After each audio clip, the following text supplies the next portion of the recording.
किया चांद का मुख काला, मानवता की हत्या का इतिहास जिन्होंने रच डाला। अब बंद करो ये हत्याएं वरना सिर्फ स्वयं डरेगा।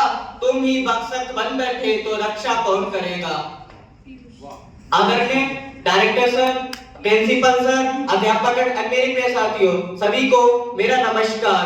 आज मैं मौलिक अधिकार दिवस के उपलक्ष्य में अपने विचार प्रस्तुत करने जा रहा हूँ।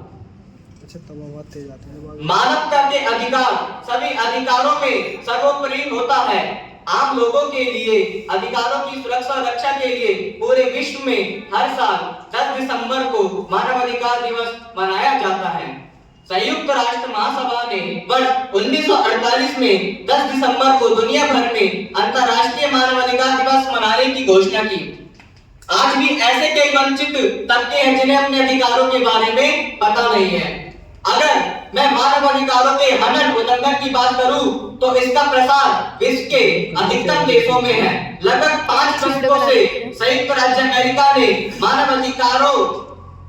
अधिकारों के प्रथाओं पर देश रिपोर्ट जारी की है जो 2021 में 198 देशों और क्षेत्रों को कवर करते हैं, जहां पर दुनिया भर से मानव अधिकारों की स्थिति पर एक तथ्यात्मक और उद्देश्यपूर्ण रिकॉर्ड प्रदान करने का प्रयास करा है। इन रिपोर्टों में मौजूद जानकारी कई देशों में चल रहे मानव अधिकारों के हनन और उल्लंघन, कई महाद्वीपों पर जारी लोकतांत्रिक गिरावट और बढ़ते अधिनायकवाद को देखते हुए अधिक महत्वपूर्ण या जरूरी नहीं हो सकती, जो मानव अधिकारों और लोकतंत्र दोनों के लिए खतरा है। यहाँ पे उन्होंने इसका उदाहरण दिया वर्तमान में रूस और यूक्रेन का युद्ध। यूनाइटेड स्टेट्स सरकार की आधिकारिक वेबसाइट है जहां पर उन्होंने भारत देश की मानव अधिकार संबंधी रिपोर्ट पेश की है, जो काफी विस्तृत है, जिसमें इंटरनेट की स्वतंत्रता पर प्रतिबंध, हिंसा की धमकियां, गैर कानूनी हस्तक्षेप, गंभीर सरकारी भ्रष्टाचार, धार्मिक संबद्धता, लिंग आधारित हिंसा की जांच आदि कई सारी रिपोर्ट पेश की है, जो काफी विस्तृत है। अगर आप उस वेबसाइट पर जाकर उन रिपोर्टों को पढ़ोगे तो शायद आपको पूरा एक दिन लग जाए उसको पढ़ने में। 2018 ग्लोबल स्लेवरी इंडेक्स की रिपोर्ट है, उसके अनुसार 167 देशों में रहने वाले 4 करोड़ 30 लाख से अधिक पुरुष, महिलाएं और बच्चे आधुनिक गुलामी के शिकार हैं। उन्हें सार्वजनिक बाजारों में खरीदा और बेचा जाता है, उनकी इच्छा के विरुद्ध शादी करने के लिए मजबूर किया जाता है और शादी की आड़ में श्रमदान भी किया जाता है।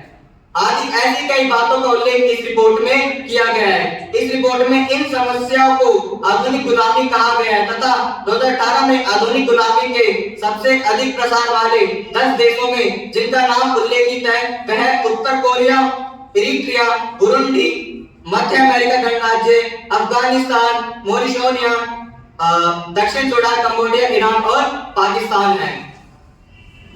भारतीय संविधान इस अधिकार की न सिर्फ गारंटी देता है बल्कि इसे तोड़ने वालों को अदालत सजा देती है।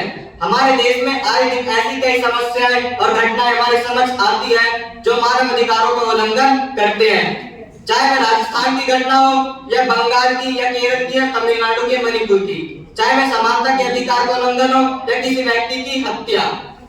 हमारे मौलिक मानव अधिकारों की रक्षा करने का दायित्व केवल सरकार और अदालत का नहीं है बल्कि इस देश में रहने वाले प्रत्येक व्यक्ति का दायित्व है जिन्हें मौलिक अधिकार प्रदान किया है। उन्हें यह सुनिश्चित जरूर करना चाहिए कि उनके द्वारा किए गए कार्य से किसी व्यक्ति के मानव अधिकार का उल्लंघन ना हो, हनन ना हो, तभी ये देश और लोकतांत्रिक मजबूत होगा। अंत में मैं अपनी वाणी को विराम देते हुए कुछ लाइनें कहना चाहूंगा। मानव अधिकार आयोग का असर कम नजर आता है, आज भी छोटू मुझे चाय की दुकान पर नजर आता है। जय हिंद, जय भारत।